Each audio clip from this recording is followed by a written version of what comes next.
everyone who's watching Attribution Time. I got Jason here.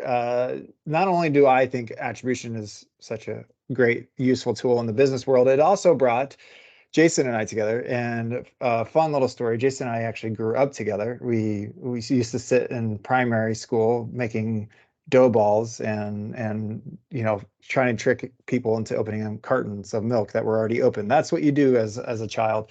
But so it brought us together through one of our engagements with the client. So Jason, thanks for being on. You're currently at Cradlepoint. That's right. I love it. And what are we doing with attribution at Cradlepoint right now?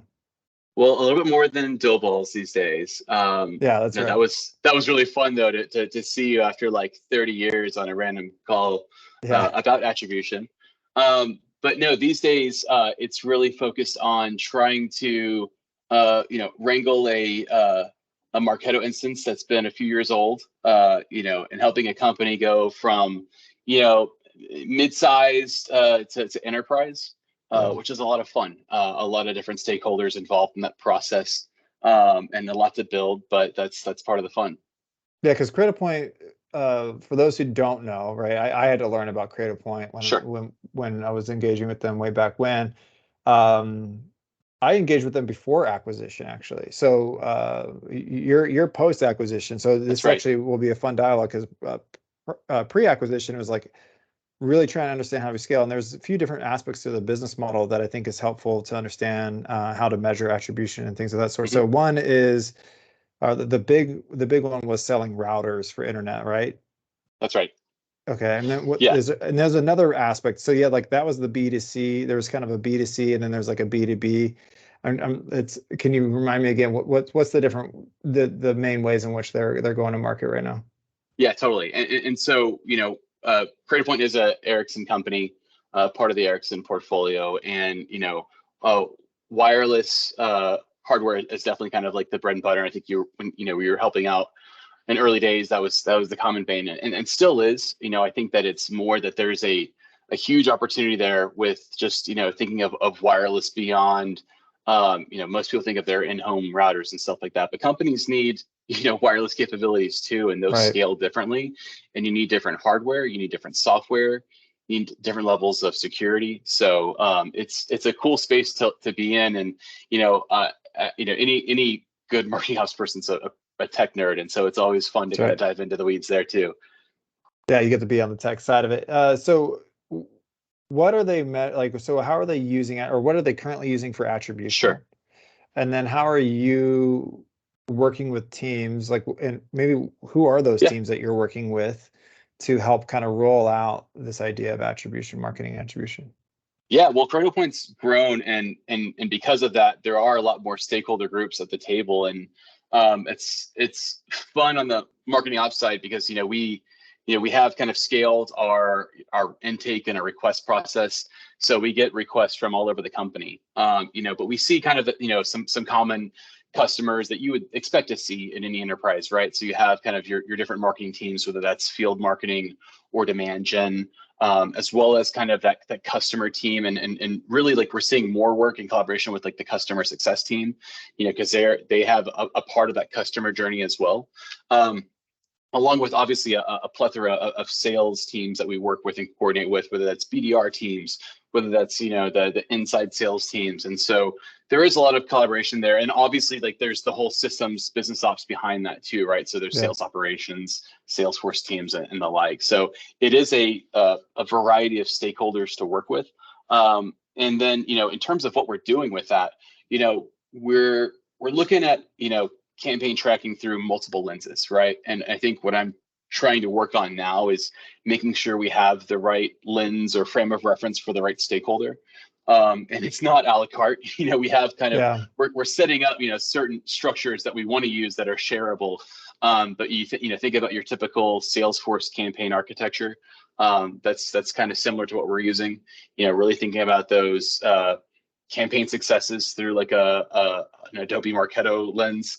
And so, that's part of it, but then also there's the delineation between kind of like the source versus influence conversation, ensuring people know that yes, there's direct causation of like, hey, this happened, which led to this outcome, but there's also that this happened, which contributed to this overall path. And so that's the other part that's a bit more challenging, to helping us get to that conversation more.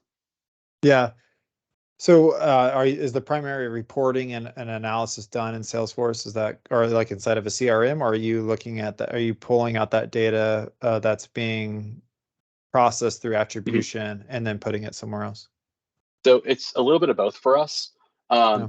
We know that not everyone's going to have access to every tool in terms of our stakeholder universe.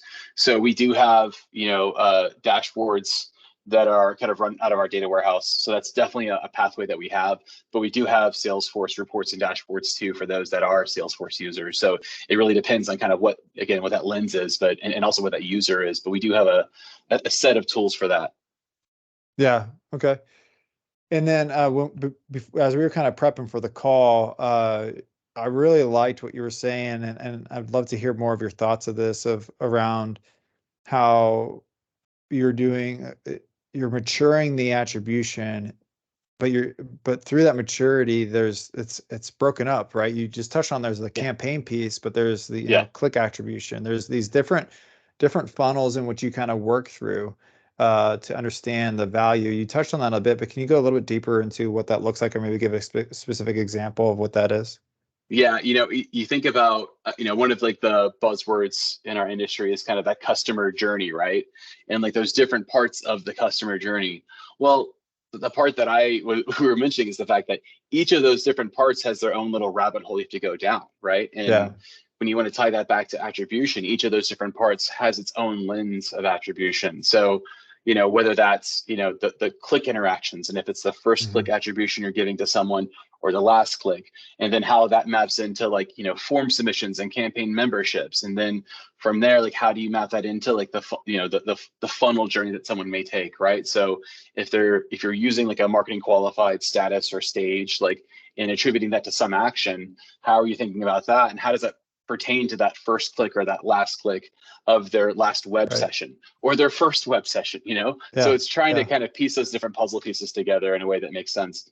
So is that the B2C aspect then? So like if you were to say, hey, we're selling a router or whatever, and so you kind of mature them, you work them through, there's a scoring that happens to level them up, and then but then and then they purchase.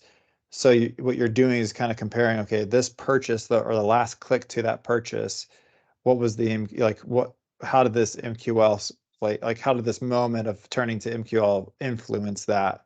Or is that a good way of explaining what you're getting at there? Well, so it is, I think for our business, it is more of a B2B play, but so break that down. What's the B2B play? So you have an entire account, and then that's right.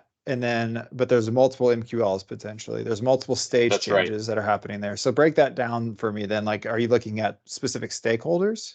Is there something that you have to look at there, of saying, well, this is a VP and this is we're going to look at these status changes? Like, give me some insight into that. Yeah. So, within kind of that B2B play, it is kind of like, the accounts that we want to engage with and obviously work with. But the challenge that we have in our space is that there are different buying journeys that can be taken. Like there's different purchase points. It's not just that, individuals will buy something through Cradlepoint, right? We have an extensive, partner landscape. And, we think about any kind of wireless connectivity in the telecom space, that can mean a lot of different people, a lot of different organizations, a lot of different processes that they may have too. And so it's not so much, it is the sum of those individual journeys, but then it is trying to think about like when you have that scale of data and it can go through a lot of different pathways, how do you translate that where it is, that common language makes sense across the board? And so, one thing we try to do is think about how we can simplify the individual's process and try to, really make sure that we can clearly articulate those individual touch points, because the cleaner that data is at the entry point, the easier it's going to be to manipulate downstream when we have to think about it in different layers of complexity. So that's really the challenge, is trying to be really simple, knowing that it's going to get complicated. Yeah, I like that. And I think that's important for those who are listening around, trying to understand what should they do with their marketing attribution, or even if they're having challenges with their marketing attribution, right? There's a key takeaway in that of like, you got to start somewhere. And I love the methodology of like, start with something very simple, and then scale from there. And that's actually just a natural progression for any organization. Like, you're coming in to where they have some form of attribution. Obviously there was an acquisition, so there's somewhat of this transformation of like, how do we restart this process, because there's new goals, there's new initiatives that are happening there. But the natural progression, and it just depends on who you're talking to. If I'm talking to a Series A, Series B, maybe even Series C organization, they're a startup. They needed just basic measurable outcomes and measurable results for attribution. They're going to look at it, and because that's what's going to help them understand their campaign effectiveness. But as that scales, it grows into kind of what you're saying. Now we can go into market segments. Now we can go into, okay, these are our main categories for businesses that we have. What's driving the needle? What's moving the needle here for those types of organizations, right? And that scales. And so like, you got to start somewhere, but like, this is marketing attribution scales very much, and it's a very high curve that takes place there. Yeah, it's true. And the one thing I would add is that it's not even just the audience and how do you scale this to different audiences externally, but it's also that, your internal audiences too. And so how can I, package up what we do from a data and measurement standpoint for, the next company that we may acquire, or the next business unit that's trying to align to our processes, and so there's some of that transferability too. So, going back to those grade school days, man, it's all about, the little Lego blocks, and like, the cleaner those little Lego blocks are, the more they can stack together. And so that's really the way that we try to think about it. That's great. And that's a golden ticket item right there. Like, look, depending on what kind of business you're in, it's the first time I've heard it, which is just so good. Of like, look, if you're a business that's looking to either be acquired, or if you're a business that acquires others, looking at attribution enables you to be able to understand the specific market segments of what your business really is. Like, again, I touched on this, over time, but I love the blue ocean strategy concept, right? I'm a big fan of that. And so I often go back to that, but that's exactly what we're trying to do. When you have all this data, if you have a marketing attribution engine that enables you to like simplify that data, and then figure out where can you go that enables you to drive more revenue, which is typically cleaner oceans. How do you continue to do that? But that can also get into acquisitions, which I thought was really interesting. That's exactly right. Like, if you're in the acquisition game, this could help you with your acquisitions as well. Yeah. The other thing is that it's not just, you mentioned like kind of marketing attribution, but it's more of also thinking about where attribution fits into your broader data stack as well, right? Because that's actually where we're getting to, is where, those touch points are very valuable, not just from a marketing, hey, here's what marketing did standpoint, but it's helping inform, sales teams on like, hey, here's what interactions are valuable to the people that we're trying to sell to. Here's what interactions are valuable to our existing customers and how we want to manage their relationships. And so it really is extending beyond just that marketing, like, contribution moniker that its origins are in. So now it's a part of your data process, and that part's kind of cool to see and help that formulate and figure it out. That's awesome. So what is what, I guess, how much data are you processing? Not necessarily the amount, but like, where are you, like, what's all being plugged into attribution at this point? You got a CRM, you got a marketing automation platform. Like, tell me, like, where are all the data sources coming from? Oh, that's a great question. We have, in terms of like on the marketing program side, I think we have 21 or so different marketing channels that we really define different programs within.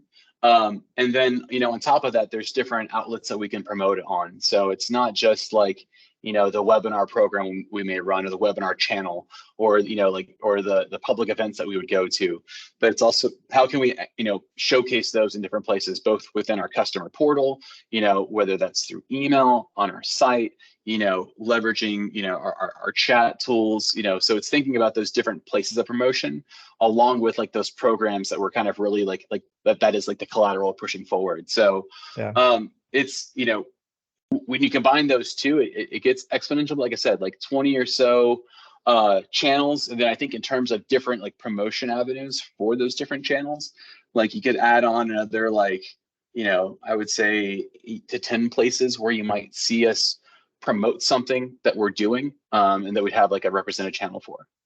That's cool. Yeah, so there's a lot of data there that to That's collect right. from and process through, and that's one big piece, right? Organizations, especially large organizations like Cradlepoint, need an individual who can help manage that. Often, I think that's where attribution slips at times, is that you have a very large organization that thinks, oh, we can do this. We're just going to go off and buy a software to do it for Yeah. us. And the reality is like you need that individual to be able to like help manage the data flow, the data, like the data that's coming in, how that's being extracted, where is that going? What's the story behind it? Like having a dedicated resource on that's only going to help you really like establish those things. Yeah, and I'd argue it needs to be, the team and that team structure too, right? So Yeah. I've also seen where there is a single individual, and that's great, and that's the right effort, but then that individual leaves or change roles, Sure. and things fall apart. And so that's where, like, one thing that I've really enjoyed, working at Cradlepoint is that there is that collaborative process. On our marketing operations team, we have some people who are super deep in data and database knowledge. We have people who are great in terms of campaign operations and building campaigns. And then we also have groups that aren't necessarily in marketing that we collaborate with, whether that's our BI team or, our Salesforce team. And so we really try to bring those different pieces of the puzzle together. And that really, I think, also solidifies us and makes us sticky in different ways. And that's been great to see. And it's a lot of work and a lot of communication. Like I didn't realize how much communication I'd be doing in a data job, but hey, it's been fruitful, I guess. Yeah, absolutely. Yeah. I mean, it's people and processes, right? Like that's 100%. the root of a lot of what we do. So I'm curious, and if you don't know, it's all right, but like, Sure. Who's getting this data? So like you either like we're reporting this up, whoever's reporting this up, like who's this currently getting in front of, and what's typically the story? Is it here's all these different campaigns, here's all these things, or like how do you go about communicating that to that individual? Yeah, so I think the reality is that it's not just like kind of one group that's doing the communicating.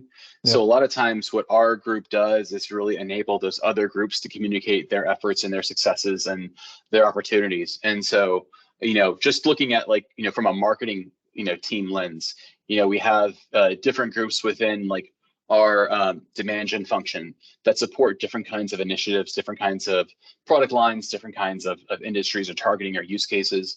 And so really like one of the things that we try to do is build that foundational layer of data and reporting that they can then reference and as they speak to their strategies of saying, hey, we're going to engage with this group in this way. Here's the methods we've done in the past. Here's what's been successful. Here's what we want to learn and do, in the future because of that. And so that's where it's really, it's not just that there's a singular, dialogue.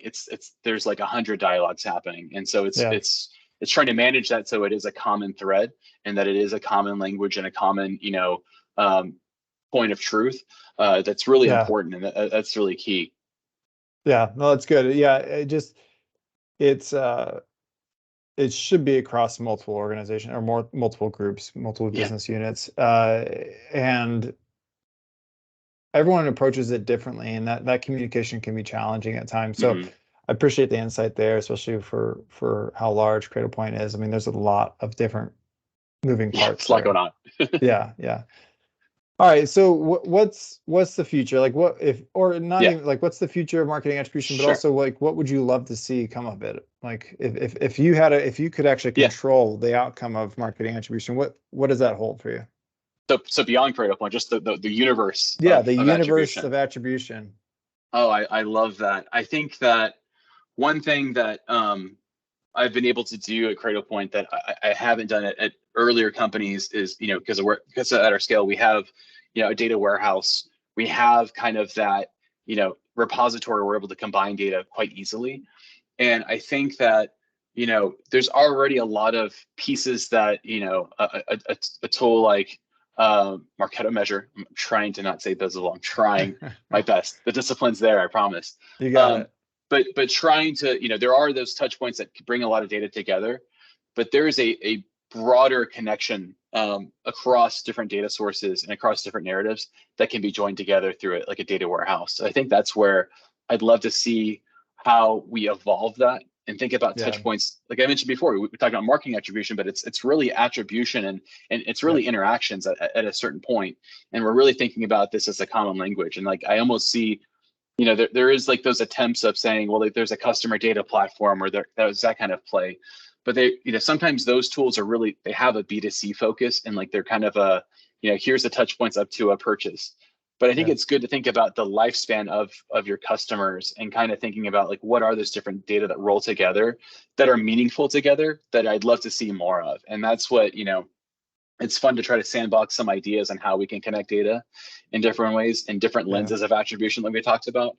But I think that there's a broader narrative like saying, here's the touch points that matter to you, my stakeholder, about the relationship that you have with this company or this person, and how we kind of make that more accessible is kind of where I'd love to see that go. Because there's a lot of good data there, but I think a lot of times there's a huge learning curve to teach our stakeholders, hey, you can do this with this data. And so the more we can make that accessible and kind of, they can start to explore it, the easier it's going to become to kind of leverage, attribution data in different ways. Yeah, like how cool would it be to be able to go in and type in XYZ organization, like a chat GPT, but built on an algorithm that is, attribution. And you could say, okay, here's the organization, you plug it in, and then it just, says, here's the most common journey, here's the most engagement, and you can just break it all down. And I don't think we're far for something like that, but like, it's the challenge with MTA is that it's all retroactive, right? It's all based upon historical. So what I would love, I loved that idea. We just take that idea and then say, okay, what are the projections? So to be able to actually run that and then project, this is what would happen if we invest, especially with an ABM concept. Like if I were to invest this much more money into this organization, into like targeting this organization, could this do this? I mean, that would be amazing to be able to like pull and extract that. I think that's a really neat concept. I don't think we're that far off. I think I don't think so either. Yeah, we're evolving, and I think that the language learning models are making data more accessible to people that aren't usually used to data being accessible. And then the part that will be interesting to see how it formulates is how our tools adapt to that accessibility, right? So a chat dialogue is one thing, but how do you combine that with like, a touch point record in Salesforce or someone's, an account record in Salesforce and say, hey, this is what you need to know about this account. This is the journey that they've taken. Here's what you might find insightful given the company that they are. They visited these pages.